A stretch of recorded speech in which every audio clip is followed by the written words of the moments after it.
नौजवान को देखकर बड़ी तकलीफ़ होती है कि जो हमारे दौर के अंदर हमारी नस्ल के अंदर अदब इखलाक था वो आज की नस्ल में ख़त्म हो चुका है। अदब भी ख़त्म हो चुका है, अखलाक भी ख़त्म हो चुका है। भाई ठीक है, हमने भी जवानियाँ देखी हैं, हमने भी जो है वो ज़ोर देखा है, लेकिन हम अपने बड़ों के कभी गुस्ताख बेअदब नहीं हुए।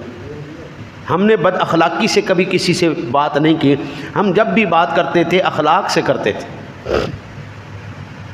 मैंने कहा फिर आप ही बता दीजिए इसकी वजह क्या है।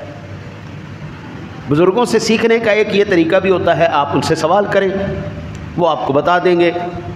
कहने लगे हमारे दौर के अंदर हमारे माँ बाप ने दो काम किए, एक हमें रिज़्क़ हलाल खिलाया है, दूसरा हमारी तरबियत की थी।